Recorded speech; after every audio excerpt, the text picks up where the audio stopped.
Honorable Maotwe.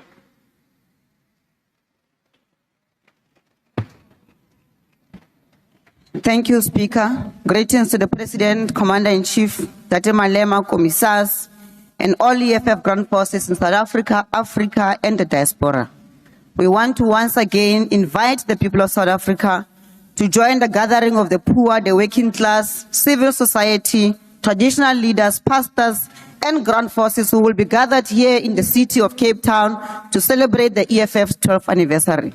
It will be a celebration of political clarity, revolutionary discipline, and a reaffirmation of the generational mission to dismantle the post-1994 elite pact that continues to exclude the majority.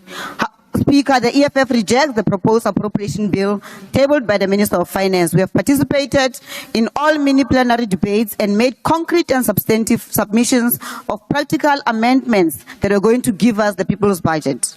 We made proposals on all departmental votes, starting with the presidency until the last departmental vote, and expressed the voices, frustrations, and desperation of our people. We did not come here to play internal coalition games. We came here to make sure the voices of communities from Guyana to Atlantis, from Lusukisiki to Kuma are heard in this house. The people of Ekurhuleni who barricaded the roads and told the mayor that they cannot afford the fixed electricity charge of 126 rand and demanded that it must be reversed. The people of Diepsloot, who were promised a bridge that was supposed to connect extension 4 and 6 in 2021, 4 years later, there is no bridge, yet 70 million rands has gone missing. The people of Josini, who were given one tap and promised water, but continue to complain about the lack of water. The people who suffered the recent floods in Mthatha, lost their loved ones and livelihoods, and many of them continue to wait for disaster relief. President, the people of Kailicha in Harare, Lita Park, and Kanini here in the city of Cape Town, who are treated like second-class citizens and are deprived of water, sanitation, and dignity, are forced into a life of crime in spaceless townships. Our people in Marikana, in Taung, Kwantebele, Mamelodi, and Tohoyando continue to tell us that the budget for these departments before the House today will not increase government spending, will not eradicate pit toilets, cannot hire more doctors, nurses, teachers, will not grow the economy, and will make them even poorer.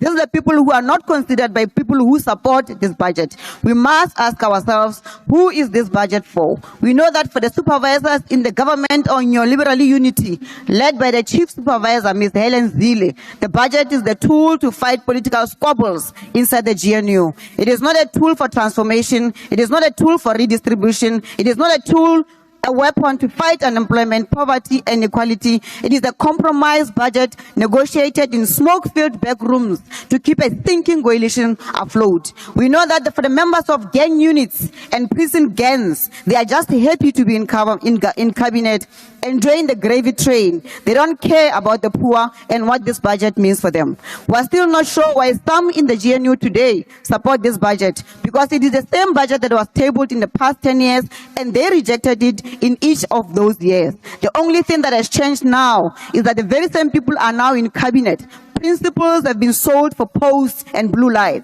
Economic logic has been sacrificed at the altar of convenience. So the support of this budget is not based on principle or the interest of the poor of our masses.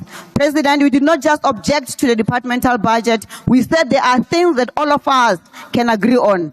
Even if some are trying to score political points with the budget, we can agree that let's amend the proposed appropriation bill to increase the health budget so that we can employ the 9,000 doctors who are unemployed today. Doctors who were trained in Cuba, Russia, and here in South Africa, many of them from poor backgrounds who want nothing more than to serve their people. We said let's agree to increase funding for basic education so that there is no public school that has a vacancy of teacher and pit toilets by the end of this year. The children of the poor are still learning under trees, working long distances, and suffering without nutrition or support while we boast about surpluses. Let's agree to amend the proposed budget for State SA so that we increase it and allow the Statistician General and the team to continue to hire qualitative and quantitative professionals. State SA must fill all the vacancies so that we are not subjected to the mediocrity of some white, racist, arrogant banker who thinks that starting a business through a loan shark tendencies on the blood and sweat of Marikana qualifies him to collect statistics on a complex thing such as unemployment. We even said, let's increase SARS budget because the SARS commissioner said, if we give him additional funding of 4 billion in this financial year, not over some imaginary medium-term period, he can collect over 700 billion. Why are we not doing that? Why are we not closing the tax gap? Why are we not strengthening the state? And we said that we are willing to make all these amendments within the past fiscal framework, even though it was rejected. But it's the correct procedure. But we are called the most unreasonable political party. We did not turn this budget into a political football, but we engaged in a principled manner, and for that, we reject the 2025 appropriation bill. I thank you. Thank you, Honorable Hadebe.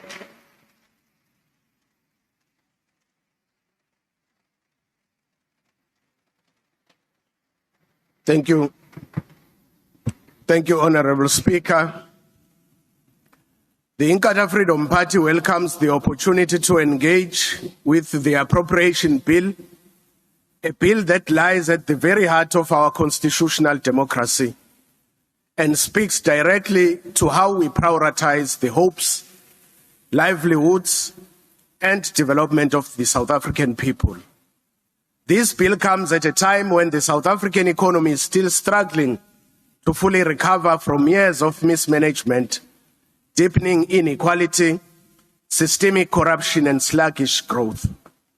We remain concerned that the allocations contained in this bill do not go far enough in addressing the real challenges facing our people, particularly the poor, the unemployed, and those in rural areas. Honorable Speaker, while we commend the National Treasury for attempting to contain expenditure and limit debt service costs, we must emphasize that fiscal consolidation must not come at the cost of basic service delivery. We demand that government departments not only receive funds, but that they spend them wisely, effectively, and with tangible outcomes. This appropriation bill, understandably so, does not present a bold enough response to the crisis of youth unemployment in South Africa. Our young people, talented, resilient, and hungry for opportunity, are languishing without work, while government programs remain... Honorable Solid and Honorable Godongwane, you can have the discussion outside. Thank you. Proceed. Our young people, talented, resilient, and hungry for opportunity, are languishing without work, while government programs remain fragmented, underfunded, and poorly implemented. We call for greater investment in entrepreneurship, development, artisanal training, and rural-based job creation programs. Budget allocations to entities such as the NYDA must be accompanied by clear, measurable outcomes, not just promises. We remain concerned that while allocations to education and health remain significant, the quality of delivery is declining. Our children attend overcrowded classrooms, our clinics remain understaffed, and health infrastructure is crumbling in provinces like KwaZulu-Natal. Appropriation without effective planning is a recipe for failure.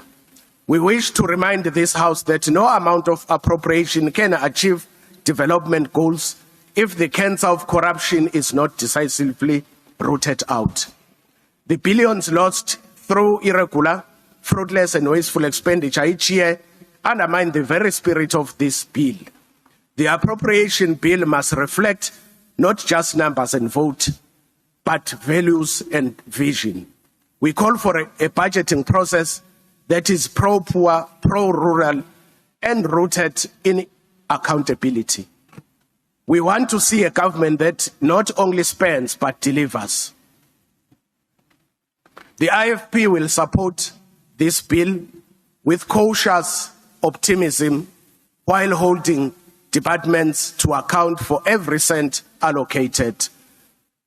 Lastly, Honorable Speaker, we support this appropriation bill, and we want to caution those that do not support this bill that